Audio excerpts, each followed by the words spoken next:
suatu perusahaan, gue punya expenses untuk bayar gaji, gue punya expenses untuk bayar utilities, punya expenses untuk bayar pajak, gitu kan. Sementara income dari sini datangnya sekian, dari sana datangnya sekian, tapi datangnya nggak selalu bersamaan.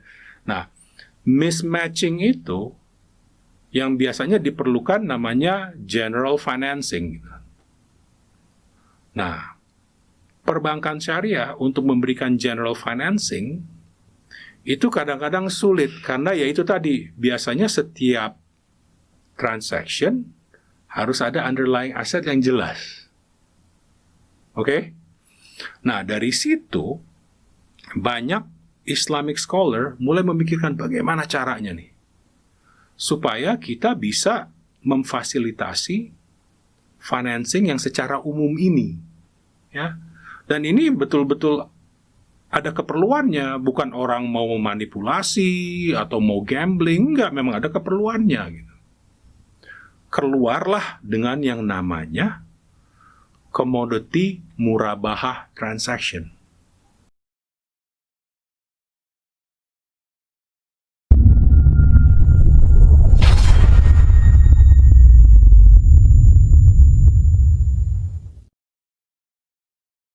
Sobat Dunia Pro, selamat datang di Dunia Pro, podcast khusus untuk profesional dan eksekutif pertama di Indonesia. Hari ini kita sudah kedatangan tamu, sahabat saya yang sudah lama, Saudara Romi Buhari. Beliau adalah Director Head of Syariah Banking untuk salah satu bank regional terbesar di Asia Tenggara. Selamat datang, Bro Romi, apa kabar? Selamat datang, terima kasih. Assalamualaikum. Baik. Waalaikumsalam warahmatullahi wabarakatuh. Wah, senang nih udah gabung di sini nih. Iya. Teman lama ya, we've known each other mungkin, waduh udah lama ya, dari 2009 kali ya. Iya, 20 atau tahun even lebih 2008 mungkin. Iya. Udah lama, 20 Udah tahun lebih. lama, ya. Iya. Gimana ini syariah banking di Indonesia? Maybe you can tell me a bit. Waduh. Landscape-nya gimana sekarang? Ini kalau kita ngomong syariah banking di Indonesia ya, barangkali gue share dulu sebelumnya gitu ya. Kalau sebelumnya itu, sebelum gue balik ke Indonesia gitu ya, dibandingkan dengan sekarang itu beda banget gitu ya. Jadi kalau dulu di tahun 2000-an awal gitu ya, syariah banking itu masih ya sangat niche lah gitu ya, kelihatan gitu ya. Bank-bank yang melakukan bisnis syariah banking secara serius juga masih sangat terbatas. Tapi sejak, kalau kebetulan gue kan kembali ke Indonesia itu 2019 gitu ya. Pas kembali ke Indonesia tahun 2019 kelihatan banget itu. Yang namanya syariah banking itu sangat lively landscape-nya. Jadi ada bank-bank yang full syariah, ada juga unit-unit usaha syariah yang dipunyai oleh bank-bank konvensional yang melakukan bisnis syariah banking tuh secara sungguh-sungguh gitu ya. Jadi kalau dilihat dari situ kayak shifting-nya gitu ya, Hen ya. Kalau kita bicara tadi niche itu, sekarang syariah banking menjadi lebih ke mainstream. Jadi tidak hanya suatu yang khusus, tapi sekarang betul-betul bisa jadi alternatif perbankan. Jadi konvensional ada, syariah ada, dan kalau untuk milih syariah itu juga kasarnya sama bagusnya lah dengan produk-produk atau layanan konvensional. Nah, itu yang gue rasain di sini, di mana sangat lively dan bikin semangat lah untuk kita di perbankan syariah. Pertumbuhan industrinya itu karena apa, Rom? Karena memang umat Muslim di Indonesia secara keseluruhan lebih paham mengenai syariah, gitu ya? Atau itu lebih karena syariah bankingnya sendiri yang evolving dalam mungkin kemasan produk, gitu ya? Mungkin dalam promosi. Kira-kira apa itu penyebabnya? Gua rasa ada dua elemen lah ya. Elemen demand udah pasti, elemen supply juga satu lagi gitu ya. Jadi kalau dilihat selama ini, barangkali the first 10-15 tahun sejak tahun 2000-an gitu, elemen dari supply-nya itu lebih banyak ya untuk ngedrive bisnisnya. elemen dari supply tentunya dari dari aktor dari industrinya tersendiri dan juga dari regulator. Ya. Jadi supply-nya di-push oleh pemainnya dan juga tata kelolanya, governance-nya gitu ya, perundang-undangannya, sistemnya itu disiapkan juga oleh regulator, dalam hal ini pemerintah lah ya, dari OJK, BI, Kementerian Keuangan ya, itu bahu-membahu lah menyiapkan kerangka-kerangkanya, industri menyiapkan supply-nya. Tapi yang gue lihat beberapa tahun terakhir dari sisi demand-nya itu juga sudah mulai kelihatan, terutama dari sisi retailnya, di mana kalau kita lihat banyak ini nih milenial, Gen Z gitu ya, yang merasa gua ini punya suatu value in my faith and belief gitu ya. Kenapa? Why not I extend it ke my banking atau my keseharian? Gitu. Nah itu yang kita lihat dua-duanya sekarang sudah mulai tumbuh ya. Jadi dari supply dan dari sisi framework-nya, regulatory-nya, infrastructure-nya udah kita siapkan. Sekarang demand-nya juga sudah mulai nambah lagi. Gitu. Nah, ini tentu aja apakah sudah optimum ya belum. Tapi kita harapkan terus ke depannya yang dari retail ini juga akan nularin ke sisi corporate-nya. Ya, karena corporate itu apa? Corporate itu artinya basically orang-orang retail yang kerja di corporate kan. Nah, jadi dari situ kalau corporate sudah mulai ketarik lagi, itu akan besar lagi. Karena kita ngomong transaksi di sisi korporasi gitu ya, non-retail itu sangat besar. Jadi nanti harapannya impact dari perbankan syariah ke ekonomi bisa lebih besar lagi. Sekarang perbankan syariah itu porsi asetnya itu sekitar 7%-an dari porsi aset keseluruhan perbankan yang ada di Indonesia. Kalau kita bicara di negara-negara yang sudah lebih advance perbankan syariahnya kayak di UAE itu sudah 27-30%-an. Gitu. Di Malaysia udah 30, mau jalan ke 40%. Gitu ya. Nggak usah ngomong kalau di Saudi ya. Kalau di Saudi barangkali udah 80-90%-an. Gitu. Jadi kita tuh masih banyak sekali ruangan untuk tumbuh lebih cepat lagi. Kalau bicara mengenai offerings, product offerings apa yang unik yang bisa di-offer perbankan syariah di Indonesia dibanding conventional bank? Iya. Ada beberapa sebetulnya gitu ya. In general yang kita kejar itu bagaimana supaya offering atau layanan syariah itu nggak kalah dengan layanan konvensional. Itu satu. Kedua yaitu tadi, ada beberapa memang offering yang unik, yang tidak bisa atau yang tidak ada di perbankan konvensional. Gitu ya. Sebagai contoh, misalnya kita bicara mengenai struktur ijarah, kita panggil ijarah. Ijarah itu apa? Ijarah itu basically kan leasing kan ya, sewa guna usaha. Di perbankan syariah itu bisa dilakukan, di mana struktur ini sangat efisien dalam pemakaian balance sheet dari suatu perusahaan. Jadi kalau kita bicara bahasa kerennya balance sheet light lah, karena asetnya itu tidak dibukukan di perusahaannya gitu, tapi dibukukan nanti di banknya sebagai yang punya aset gitu ya. Nah, biasanya struktur leasing ini kalau di sisi konvensional dilakukan oleh perusahaan-perusahaan multi-finance. Perbankan konvensional tidak bisa melakukan itu.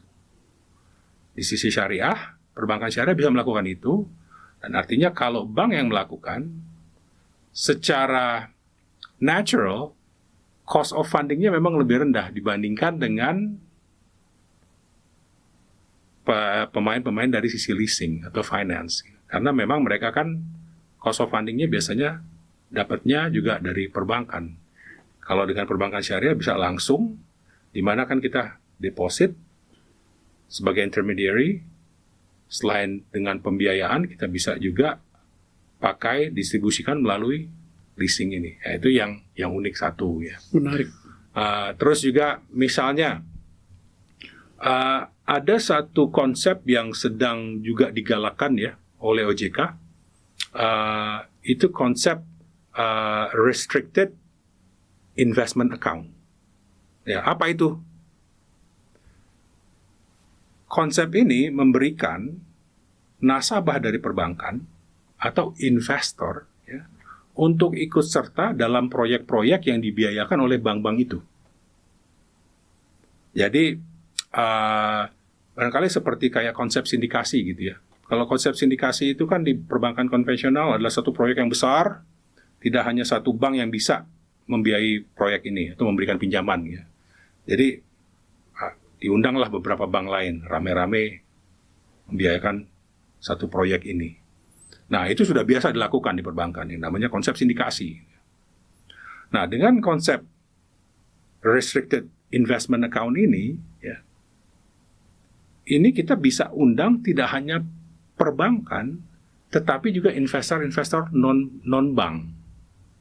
Entah itu asset management, entah itu misalnya pension fund, atau institusi-institusi lainnya yang non-bank, atau bahkan maybe even high net worth individual yang harus cukup inilah ya melek untuk melakukan investasi ke dalam proyek-proyek khusus atau ke portofolio khusus. Nah, ini juga cukup unik ya. Kenapa? Karena sekarang misalnya Enrico punya uang nih, uangnya banyak banget gitu ya. Sementara kita punya proyek untuk suatu perusahaan, gitu. Proyek besar, gitu. Misalnya mining. Gitu. Nah, dengan memakai platform Syariah Bank, lo bisa melakukan yang namanya investasi, ya, di mana monitoring dari proyeknya itu, terus juga administrasi dari pembiayaan itu, semua kasarnya di-outsource ke Syariah Bank. Ya kan? Tentu resikonya tetap di investor, ya. Tetapi lo nggak harus buat segala macam infrastruktur untuk melakukan investasi besar ini, ya kan? Jadi itu yang menarik. Kalau namanya perbankan kan infrastrukturnya udah cukup lengkap gitu kan, dari risk managementnya, compliance-nya, environmental issues-nya, semua juga sudah ada rambu-rambunya. Gitu. Governance-nya juga sudah ada. Nah, itu yang menarik. Nah, ini yang kita harapkan ke depan bisa terus kita jalanin, mulai kita jalanin lebih bagus lagi ya, dan tambah banyak nanti investor-investor yang tahu, oh, saya sebenarnya bisa loh, nggak cuman beli saham misalnya di bursa gitu ya, tapi saya bisa lihat spesifik portofolio, saya bisa masuk barengan. Nah, ini unik nih, ini masih baru nih. Iya, it's very unique. Dan proyeknya itu bisa single project yang besar atau bisa portofolio, misalnya portofolio pembiayaan rumah, gitu kan ya, ada berapa T, gitu, berapa triliun, ini bisa bareng-bareng kita lakukan investasi bersama-sama. Nah, untungnya untuk investor, ya itu tadi infrastrukturnya bisa di outsource, ya, dapat income yang langsung bagus, tidak hanya income per kayak ya dapat profit rate dari tabungan atau time deposit gitu ya, tapi lebih ke actual business gitu. Dari banknya juga kasarnya bisa deleverage. Jadi balance sheet-nya yang tadi dipakai, sekarang bisa diputar lagi untuk tempat lain karena sudah ada investor lainnya. Ini terbuka untuk retail investors atau hanya untuk institusi? Nah, itu nanti tergantung dengan proyeknya gitu. Tapi gua rasa sekarang karena ini adalah masih suatu model yang baru ya. Yang kita lihat nanti barangkali lebih untuk investor-investor yang lebih institusi ya, atau investor-investor yang lebih yang lebih sophisticated lah gitu. Karena ini pasti ada resikonya. Ada resiko. Ya kan? Ada resiko dan juga nilainya juga bisa cukup besar gitu. Nah, di situ. Nanti barangkali ke depannya kalau sudah cukup bagus, kita lihat dari sisi legalnya juga sudah banyak presiden-presidennya, ya, proyek-proyeknya, bisa kita lakukan packaging barangkali untuk investor retail yang lebih kecil lagi. Justru ini sangat Islami kan, betul-betul yang kita bicarakan profit sharing dan juga risk sharing. Beda dengan kalau ya terbatas naruh uang di bank gitu, dalam deposito atau dalam tabungan gitu kan. Itu kan beda gitu ya. Nah, ini beberapa produk gitu yang unik di syariah. Oke. Itu kalau produk seperti itu yang dikejar itu apa? Dividen atau capital gain nanti pada saat mereka exit? Nah, kalau ini lebih ke profitnya sendiri. Dividennya berarti kalau gitu ya? Jadi profit dari project itu. Proyek itu nanti kan sewaktu dibicarakan dengan yang punya proyek, si sponsornya itu kan nanti dilihat, oke, profit sharingnya antara kita sebagai your investor/financier itu berapa? Nanti yang punya proyek sponsor, oke, kita dapat segini, misalnya 10% misalnya gitu kan. Nah, itu tentu beda dengan kalau kita taruh uang di deposito atau di tabungan yang barangkali cuma dapat 3 atau 4%. Gitu. Ya, bisa lebih dari itu gitu ya. Betul. Tapi tentu saja ada risikonya beda gitu. Betul. Nah, yang seperti itu yang akan dilihat sama investornya nanti. Dibedakan, what makes sense untuk saya? Apa saya punya risk appetite yang cukup untuk ini gitu. Kan investor juga barangkali ada beberapa bucket yang bisa dia lihat. Untuk sebesar ini saya berani di resiko segini. Untuk lebih kecil lagi, resiko lebih tinggi saya masih mau gitu kan. Kan diversifikasi juga. Gitu. Yang membedakan sama model kayak private equity investment apa, Rom? Kalau model kayak gitu? Sebenarnya basically sama, ya. Tetapi kalau private equity investor biasanya itu langsung masuk ownership kan. Kalau ini barangkali at the beginning bisa dilihat sebagai financial contributor. Jadi bukan equity shareholding tetapi lebih ke financial investment. Financial investment yang yang bukan bank ya, bukan bank yang ngasih pinjaman atau pembiayaan, tetapi investor non bank dengan memakai infrastruktur yang ada di perbankan. Gitu. Kalau private equity biasanya teman-teman di situ juga sudah punya infrastruktur masing-masing kan, bagaimana memonitornya, bagaimana mengadministrasikannya. Tapi kan nggak semua investor punya itu. Nah, untuk investor-investor yang nggak punya itu bisa barangkali nanti kerjasama dengan perbankan syariah. Interesting. Rob, you've worked outside Indonesia for many years kan? Ya kita pernah kerja bareng di Singapura, and then you went to Saudi dulu ya. Terus setelah itu Uni Emirat Arab gitu kan? Nah di Saudi sama Uni Emirat Arab itu you work for Syariah Bank juga gitu loh. Produk-produk kalau dibandingin sama produk yang ada di Indonesia sekarang, yang lu barusan jelasin itu kan salah satu contoh ya, salah satu unik produk yang belum ada di Indonesia gitu loh. Apa produk-produk lain yang belum masuk di Indonesia? Barangkali gini, kita sering mikir kalau di Indonesia tuh kita barangkali agak nggak se-advance dengan negara-negara lain ya, kalau misalnya produk. Tapi sebetulnya kenyataannya kalau kita ngomong in practice, produk-produk atau akad-akad syariah yang dipakai di Indonesia itu jauh lebih beragam dibandingkan dengan yang dikerjakan di negara-negara lain. Kenapa? Ada satu yang betul-betul membuat ini terjadi. Ada satu struktur atau akad ya, yang namanya commodity murabahah. Murabahah kita tahu, murabahah itu artinya apa? Buy and sell. Ya, kita buy, kita sell ini gelas as a profit. Ya, itu yang namanya murabahah. Jadi biasanya Enrico mau beli mug ini, tapi belum punya uang untuk beli mug ini. Jadi bank akan beli mug ini misalnya harganya 100 rupiah, kita jual ke lo 110 gitu kan ya. Nah itu adalah profitnya kan. Nanti dari 110 itu silakan dicicil untuk 12 bulan ke depan lah. Oke. So you get the mug in advance, kasarnya gitu ya. Nah, itu yang namanya pure murabaha. Ya, pure murabaha. Typically kalau di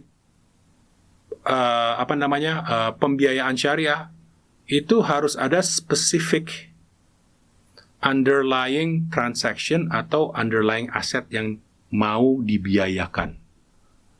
Ya. Jadi kalau mau beli mic ini ya silahkan gitu kan. Kalau mau beli mic ini ya silakan. Ya. Yang buat kadang-kadang ada tantangan itu adalah di mana tiba-tiba lo mau beli 200 item. Dan pembeliannya itu barangkali nggak selalu di saat yang sama. Ya. Atau kalau ngomong contoh suatu perusahaan, gue punya expenses untuk bayar gaji, gue punya expenses untuk bayar utilities, punya expenses untuk bayar pajak, gitu kan. Sementara income dari sini datangnya sekian, dari sana datangnya sekian, tapi datangnya nggak selalu bersamaan. Nah, mismatching itu yang biasanya diperlukan namanya general financing. Nah, perbankan syariah untuk memberikan general financing itu kadang-kadang sulit karena ya itu tadi, biasanya setiap transaction harus ada underlying asset yang jelas. Oke? Nah, dari situ banyak Islamic scholar mulai memikirkan bagaimana caranya nih supaya kita bisa memfasilitasi financing yang secara umum ini, ya. Dan ini betul-betul ada keperluannya, bukan orang mau memanipulasi atau mau gambling, enggak, memang ada keperluannya gitu. Keluarlah dengan yang namanya commodity murabahah transaction. Commodity murabahah transaction basically juga seperti kayak konsep murabahah tadi, tetapi yang dicari bukan mugnya. Yang dicari adalah uangnya tadi, proceednya, yang 110 perak tadi. Lo perlu 110 perak sebenarnya gitu. Bukan perlu mug. 110 peraknya ya untuk bayar macam-macam. Nah, commodity murabahah melakukan itu. Jadi produk yang diperjualbelikan itu hanya dipakai untuk memfasilitasi ya pencairan pembiayaannya. Jadi dari situ proceednya bisa dipakai untuk apapun juga kasarnya. Oke. Ya, jadi sangat fleksibel. Ya, sangat fleksibel. Nah, karena dengan fleksibilitas itu, yang namanya akad komoditi murabahah ini sudah sangat luas dipakai di negara-negara yang perbankan syariahnya sudah sangat maju. Sangat-sangat luas. Di Malaysia, di UAE, di Saudi, ya, di Bahrain, di Kuwait. Ya. Jadi artinya dengan struktur ini semua bisa dilakukan. Nah, di Indonesia struktur ini bisa dilakukan, tapi hanya masih di di scope yang terbatas. Biasanya untuk scope interbank transaction antara syariah bank dengan bank yang lainnya. Ya. Tetapi di sini kita menganut ya, di mana kalau masih bisa dipakai akad-akad yang kasarnya lebih genuine, tolong dipakai akad-akad yang lebih genuine. Jadi di Indonesia akad-akad seperti musyarakah ya atau kerjasama gitu ya, itu banyak dipakai. Akad mudarabah di mana ada yang kasih modal, ada yang ngasih tenaga bersama-sama ya, itu masih bisa sering dipakai gitu ya. Akad ijarah tadi kita bicara itu sering dipakai. Nah, jadi justru di Indonesia akad-akad yang dipakai secara keseharian oleh perbankan syariah itu cukup beragam dibandingkan dengan negara-negara lain. Negara lain bisa komoditi murabaha itu 80% dari portofolio satu bank.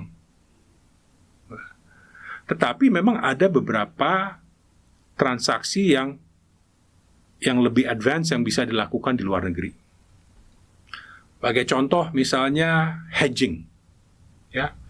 Hedging kita masih hanya terbatas hedging untuk currency swap-nya. Jadi 1 tahun lagi kita tahu kita perlu US dollar gitu ya.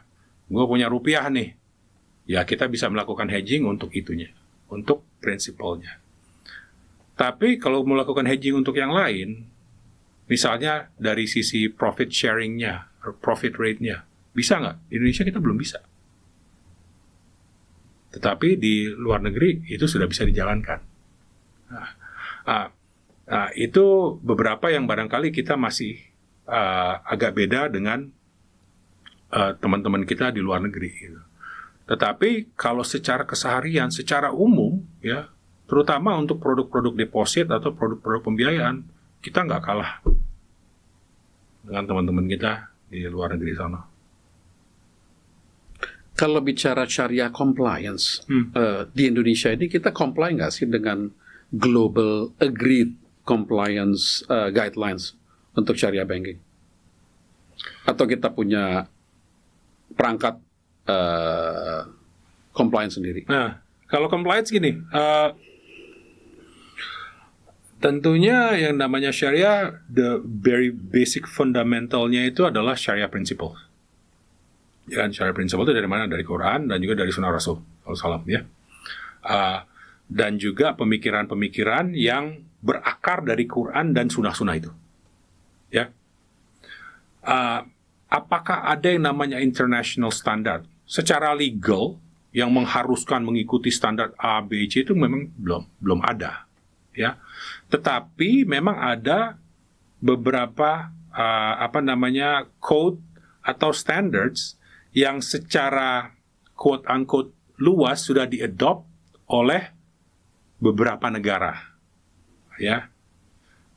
Misalnya syariah accounting standard yang digali, ya, oleh teman-teman kita AOV, ya.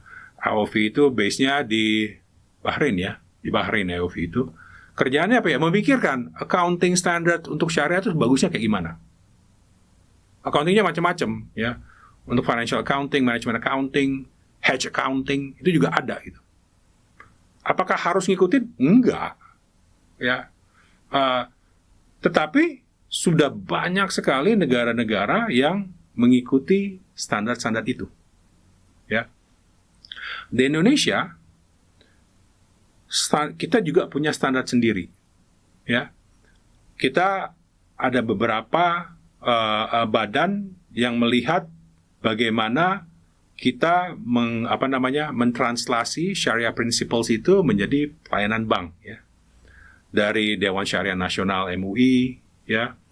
Juga dari sisi regulasi, ya, OJK punya Direktorat Syariah, ya. Bank Indonesia juga ada, gitu.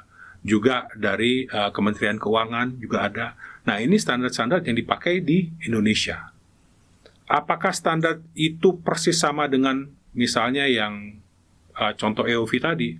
Belum tentu sama. Jadi, kalau kita bicara ekosistem Indonesia, kita memakai standar yang ada, yang sudah di-set, ya, melalui DSN MUI dan juga oleh pemerintah.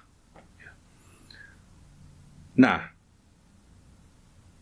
yang agak bedanya nanti kalau misalnya ada perbankan dari luar negeri yang sudah biasa memakai standar EOV itu misalnya, mau masuk ke Indonesia, ya, di mana cara perhitungannya atau cara structuringnya itu beda. Nah, itu perlu adaptornya lagi, dikalibrasi. Harus dikalibrasinya lagi. Nah, itu yang barangkali masih jadi PR untuk kita semua, gitu.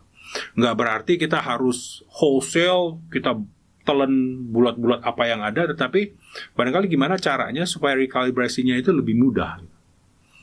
Kalau sekarang kalibrasinya memang lumayan challenging gitu. Contoh misalnya ada investor asing misalnya ya. Investor asing dari Middle East ya, mau masuk ke Indonesia. Saya mau masukin uang, saya nggak tahu $10 juta misalnya.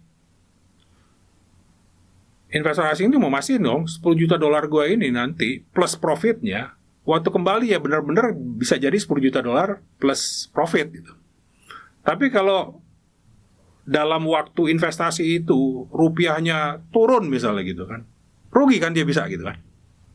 Nah, kalau dia mau melakukan hedging rupiah against dollar di luar negeri, marketnya kagak ada. Ya. Jadi secara apalagi mau melakukan hedgingnya secara Islamik gitu ya, secara syariah. Jadi harus melakukannya di mana? Ya di sini. Ya. Tetapi ini investor luar negeri yang sudah terbiasa melihat hedging structure yang sesuai dengan standar-standar misalnya EOV tadi. Pas dia lihat hedging di Indonesia, wah ini agak beda ya. Saya harus belajar lagi nih. Okay. Bukan berarti tidak bisa dilakukan, tapi itu seperti saya bilang tadi, perlu ada adaptornya. Jadi kita di sini stackernya kan 2, di luar negeri barangkali stackernya 3, ya harus ada adaptor. Oke. Itu ya yang buat kehidupan kita menarik lah tiap hari. Iya. Rom, what's your view of crypto? Karena gua tuh ya sering baca juga ya, ada beberapa corner gitu ya yang menghalalkan kripto, ada juga yang mengharamkan kripto. Kalau berdasarkan your communication dengan your headquarter gitu ya, atau berdasarkan pengalaman di luar negeri, gimana sih view-nya? Terus terang kalau dari institusi tempat gua kerja, ya itu bukan sesuatu alat pembayaran yang legal, yang di-recognize oleh ya misalnya kalau kita di sini oleh BI gitu kan ya. Jadi tentunya ya kita nggak bisa melakukan itu. Tetapi secara konsep, gue sebenarnya gue nggak tahu cukup banyak untuk bilang, oh ini sebenarnya syariah compliant atau enggak gitu ya. Tapi yang gue lihat sekarang, this is my observation sebagai layman aja ya, I'm not an expert gitu. Banyak orang beli kripto dengan harapan value-nya naik. Bukan beli kripto karena saya memang perlu untuk beli sesuatu yang cuma bisa diterima pembayarannya untuk kripto. Kayak kita, gue perlu beli dolar nih karena ya memang mau import minyak gitu. Dan minyak cuma bisa pakai dolar gitu. Ya kan? Jadi artinya value-nya itu ditaruh di kripto tuh value yang kasarnya sentimental gitu ya. Spekulatif. Nah, di situ yang bikin kita ragu, is this permissible secara syariah atau enggak? Nah, barangkali bisa kita tanya sama expertnya. Tapi kalau sekarang kita lihat banyak orang naruh di situ, ya itu untuk mengharap harganya naik. Tahun lalu $100, sekarang 3.000, sekarang 100.000, gitu kan misalnya. Spekulatif. Dan dari situ ya kita bisa tanya barangkali dengan syariah scholar yang lebih berpengetahuan. Kalau ini sesuatu yang permissible atau enggak secara syariah. Oke. Rom, you spend most of your time itu kan sebenarnya di corporate banking ya awalnya ya, dari bank konvensional juga. Yeah. Calling untuk masuk ke syariah gimana ceritanya? Waduh, gimana ya? One time I was working sama one of these multinational banks lah ya di Jakarta. Dan pada suatu saat kita mau memberikan suatu fasilitas sindikasi waktu itu ke suatu perusahaan besar lah ya di Indonesia. Dan yang sedang dipikirkan kita di bank itu adalah pada saat itu kita sudah mempunyai divisi syariah di perbankan itu, tapi belum di Indonesia. Baru masuklah di Indonesia divisi itu. Nah, sebagai unit usaha syariah atau spin-off. Sebagai unit usaha syariah lah. Okay. Jadi gua itu waktu itu ya kasarnya RM lah ya dari sisi konvensional banknya. Kita lihat wah kalau kita struktur sindikasi tapi kita struktur sindikasinya secara syariah menarik nih ya. Karena satu apa belum pernah dilakukan di Indonesia, itu pertama kali itu sindikasi syariah pertama kali di Indonesia internasional. Dan kedua secara teoritis yang bisa participate ke transaksi syariah itu siapapun bisa melakukan, bank manapun, tidak hanya bank syariah, bank konvensional juga bisa. Kalau sindikasi konvensional kan hanya bank konvensional aja, bank syariah udah pasti nggak bisa. Tetapi kalau sindikasi syariah, bank konvensional, bank syariah, silakan masuk gitu.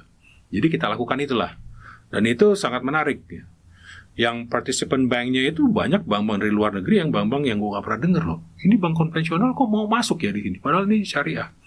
That what got me interested. Oh, rupanya ada yang namanya syariah banking ya. Dari situ gue mulai perhatiin. Oh, kayak gini. Oh, kayak gitu. Oh, rupanya syariah banking itu nggak hanya untuk retail banking, untuk corporate juga bisa diimplementasikan, which is my neck of the wood gitu kan ya. Corporate banking transactions gitu. Dari situlah gue mulai tertarik. Dari situlah mulai sering kerjasama dengan tim UUS kita ya di Indonesia, dan juga waktu itu kita punya tim UUS di Dubai gitu ya, dan di Malaysia untuk kerjasama melakukan beberapa transaksi syariah. Nah, suatu saat waktu itu ya gue pindah ke Singapura.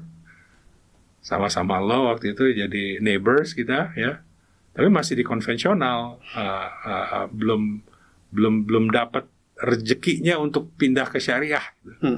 Nah, tapi nggak lama setelah di Singapura itu ya ada yang tawarin, gue tahu lo dari dulu kan pengen coba masuk ke syariah, ini ada kesempatan mau nggak? Nah, kesempatan itu datang ya untuk memulai corporate banking yang baru di bank syariah di Saudi.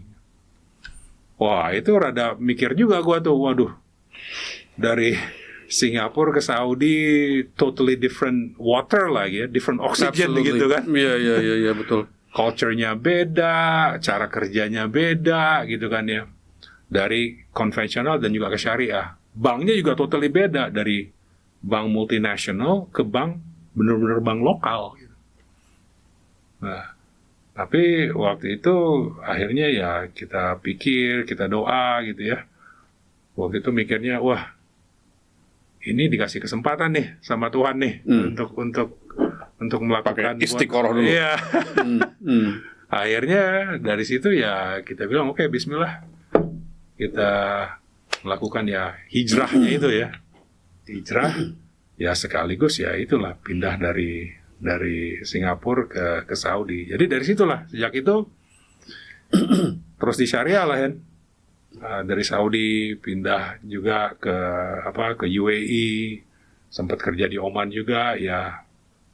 Kita coba terus ke syariah sejak itu. Itu tahun berapa ya? Tahun 2009-an ya? Iya. Nggak salah ya. Iya. Ya. Lo ke Saudi, gue pulang.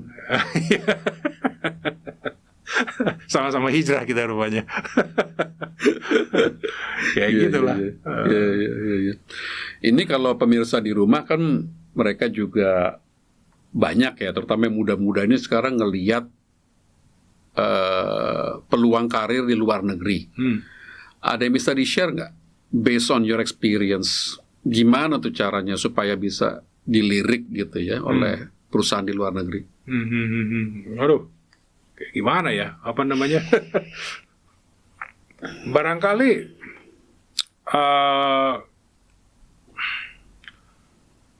kalau kita lihat barangkali mulai dari mindset dulu lah. Ya, gue selalu coba ngingetin diri gue sendiri gitu, dan juga ke my kids gitu ya, dan juga my team members gitu. Satu, kita tuh coba melihat bagaimana kita bisa kasih value add ke orang sekitar kita. Jadi kasarnya bagaimana kita bisa ngebantu lah kasarnya gitu ya. Jadi walaupun ini bukan di dalam job desk kita, ini bukan tanggung jawab kita. Ada temen yang kayaknya perlu bantuan, ya kita tawarin lah gitu. Jadi kita dimanapun kita berada ada value add-nya.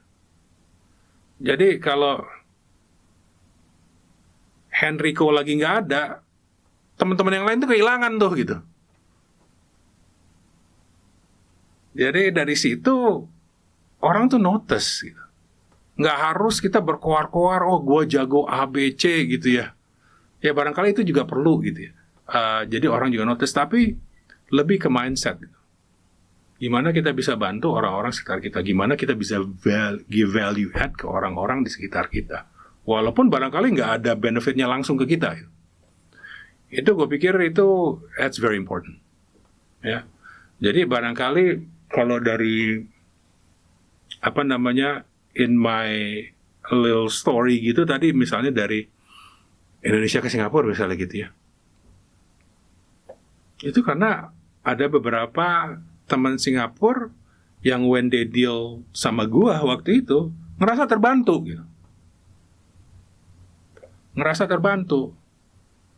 Nah ya kebetulan juga kerja di multinational bank waktu itu gitu kan ya.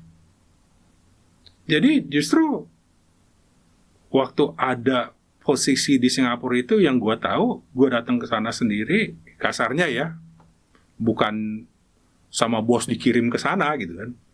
Datang sendiri, kasarnya melamar gitu ya. Tapi jadi jalur sendiri, Rom? Jalur sendiri. Bukan by assignment atau secondment begitu? Enggak, jalur sendiri. Tapi dapat rekomendasi dari teman-teman ini. Oh iya si ini nih bagus nih, boleh lah lo coba gitu.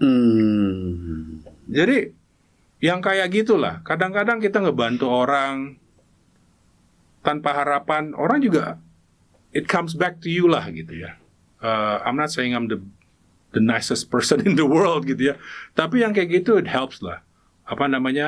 Kita coba give people any assistance yang we can gitu. Jadi ya dari situlah gue mulai gitu. Pindah dari situ ke Saudi, terus ke UAE dan tempat lainnya juga. Bukan karena gue di-assign, karena kerja di multinasional, oke sekarang lo pindah ke sini ya, lo pindah ke sana. Nggak sama sekali gitu. Ada orang-orang yang kayak gitu. Tapi ya gue ini aja, kasarnya ya melakukan itu on my own dengan help of all my friends lah kasarnya gitu ya. Dan tentunya dari yang di atas ya pasti gitu kan ya. Dan kalau gue dengan teman-teman gitu ya, terutama yang muda-muda gitu ya, banyak yang pengen nyari I want this immediate satisfaction gitu ya, immediate gratification, cepat gitu. Wah, gimana supaya dapat result yang cepat gitu. Dapat result yang cepat tuh memang enak gitu, bagus lah gitu. Tapi most things in life yang worth having kebanyakan pasti hard to get gitu. Betul. Iya kan?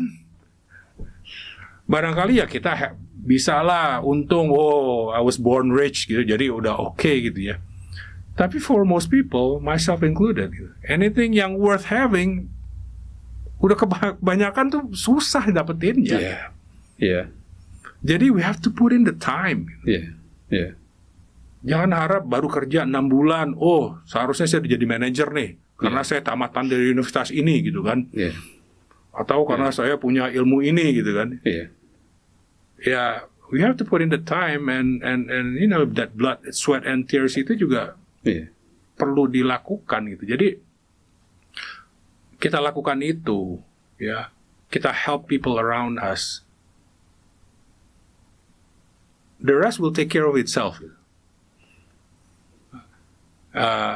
Dan juga ya kita harus proaktif lah nyari-nyari. Kita nggak datang ke bos gue, bos gue mau nanti 5 tahun lagi gue nyampe sini ya, tolong disiapin dong gininya, career track-nya supaya kayak gini. Ya kalau dapat bos yang kayak gitu sih alhamdulillah gitu ya. Tapi kebanyakan bos bukan yang nggak peduli, mereka juga sibuk kerjaan-kerjaannya masing-masing gitu. Jadi ya. Dan mereka juga sibuk mikirin mereka punya karir sendiri. Jadi we work hard, ya, we become useful, dan juga proaktif. Kita trace sendiri kira-kira career progression kita tuh harus kayak gimana, dan proactively go after it, gitu. Fight after it. Nggak berarti kita lompat gitu ya. Tapi betul-betul ngelihat, oke, kayaknya if I want to at this position by this time, kayaknya what I need to do is ini. Ya, work towards that. Jangan hanya mengharapkan dan ngerasa entitled, gue udah kerja di sini 3 tahun, kok nggak naik-naik sih ininya, pangkat. Gimana sih gitu. Jadi, lebih position it, this is, own it gitu, this is ours. Kerjain apa yang bisa kita lakukan di organisasi itu, ya. And insya Allah, someone will notice. Kalau someone di organisasi itu nggak notice, insya Allah, someone else di organisasi yang lain will notice. Ya kan? Itu aja sih kayaknya ya. Agree. Butuh berapa lama Ron sampai lo merasakan bahwa investment gua membangun reputasi itu udah mulai balik nih, gitu loh. Orang udah mulai kenal gua, udah mulai kenal istilahnya kualitas kerjaan gua. Di tahun-tahun keberapa tuh udah mulai terasa yang seperti itu? That's a difficult question. Tapi biasanya itu if we go into a new environment gitu ya, biasanya 1-2 tahun pertama that's the toughest lah gitu ya. The toughest di mana ya, satu, kita nggak tahu environment-nya, kita nggak tahu dinamika timnya kayak gimana, dan juga timnya juga nggak tahu kita gitu, nggak tahu sampai di mana mereka bisa depend on us gitu. Nah biasanya kalau udah 1-2 tahun itu mulai kerasa tuh, oke, rhythmnya kayak gini, oke, I can depend on this guy or that guy, and orang-orang juga bisa, I can depend on si Romi nih, ya. Jadi dari situ barangkali mulai biasanya typically ya, mulai kerasa gitu ya. Tapi juga jangan sampai gua tuh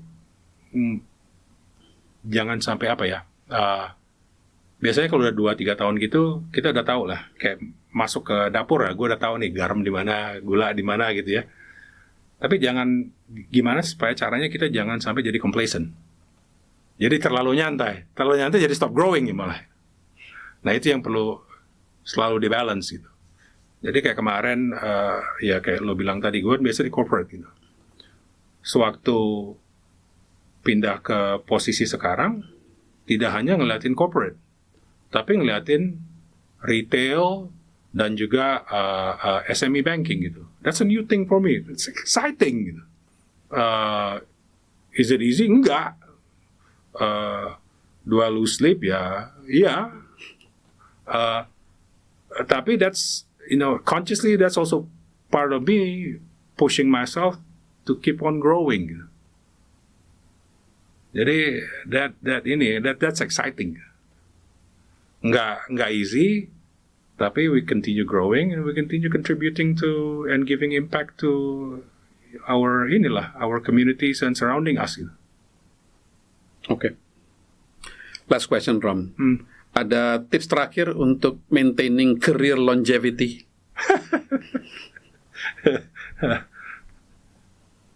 Career longevity,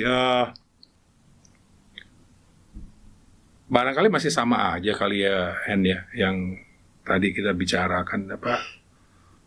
Satu, just try to help others lah. Be helpful to others. What kind of value dan bisa kita share, kita kasih ke sekitar kita. Dan yang kedua, nah ini kebanyakan karena barangkali culture kita sebagai orang Indonesia ya. Culture kita sebagai orang Indonesia biasanya, nggak semuanya ya, itu adalah keep a low profile, ya kan? Keep a low profile, nggak usah kasarnya nyombong gitu kan ya. Tapi kadang-kadang ada suatu waktu di mana kita harus at least kasih lihat juga ke orang, kita tuh sebenarnya bisa loh melakukan ini. Kita juga bisa melakukan itu. Jadi di saat-saat tertentu kita tuh jangan malu untuk step up under the spotlight. Kasih lihat, kita juga bisa melakukan ini. Nah, itu juga dibalas. Jangan sampai nanti orang ngerasa, wah, ini orang kerjaannya mau Tampil melulu gitu kan ya. Tetapi itu diperlukan. Ini kalau gue lihat ya, waktu itu masih ada waktu ya, gue kasih sedikit ini ya. Contoh, gue itu waktu pernah kerja di consulting waktu itu. Kita dikirim ke New Delhi untuk apa? Training ya, waktu itu training apa sih, manajemen atau apalah, lupa gue. Training seminggu nih. Training itu ya biasanya kalau training kan kita dikasih material, setelah itu ada group work gitu ya, apalagi kalau trainingnya seminggu lebih gitu ya. Kita dikasih group work nih, terus dibagilah kita into a few groups gitu ya. Nah, waktu itu kalau nggak salah gue ditaruh di satu grup isinya 5 orang. Nah, malam-malam kita dikasih PR, kemudian proyek lah apa gitu kan ya. Besoknya disuruh presentasi idenya, ntar di judge gitu, idenya kayak gimana gitu misalnya. Dari 5 orang ini, kalau nggak salah itu 3 orang tuh, 5 sampai 6 orang lah barangkali ya. 3 orang itu dari India. Ya. 3 orangnya lagi, satu gua, satu dari Thailand, satu lagi dari manalah gitu ya. Jadi kita melakukan proyek ini nih, PR nih. Ngobrol lah, dinamikanya tuh lumayan lively gitu ya. Tetapi yang gue notice, teman-teman yang dari India, dinamikanya itu lebih intens. Lebih passionate gitu ya. Sampai gue mikir, ini kan cuma untuk PR training aja gitu ya. Ini orang kayak sampai mau bunuh-bunuhan sih ngomong mengenai ide dia, ide ini gitu. All out lah ya. All out gitu. And gue baru sadarnya barangkali besoknya gue lihat, iya. Untuk mereka to be in that position where they are in, 3 orang itu di firm kita itu bersama kita 3 orang dari luar India itu, mereka tuh harus beat berapa? 1 miliar orang lebih, kasarnya di India kan populasinya 1,5 miliar. Iya. Jadi passionnya tuh keluar, bicaranya juga keluar. Gitu. Itu barangkali yang gue ngerasa, gue harus belajar di situ. Lebih sedikit extrovert lah kadang-kadang gitu. Because I'm an introvert. Nah, itu nolong. Jadi orang juga lihat kalau, ini ada suatu individu yang bisa punya skill dan juga bisa bantu tim gitu. To get notice. Dan juga ya itu ngasah kita punya leadership skill at the end gitu. Itu yang barangkali untuk ya my reminder to myself, dan juga barangkali untuk teman-teman yang yang pemikiran untuk membangun karir ke depan tuh kayak gimana ya. I think those are two major building blocks lah untuk gua. Okay. Thank you, Rom. Very insightful. Thank you. Very nice chatting with you. Pemirsa, Sobat Dunia Pro, Romi Buhari, terima kasih. Follow Dunia Pro di YouTube, Spotify, TikTok, Instagram, dan LinkedIn. Please like, share, and subscribe, dan jangan lupa nonton sampai habis. Terima kasih.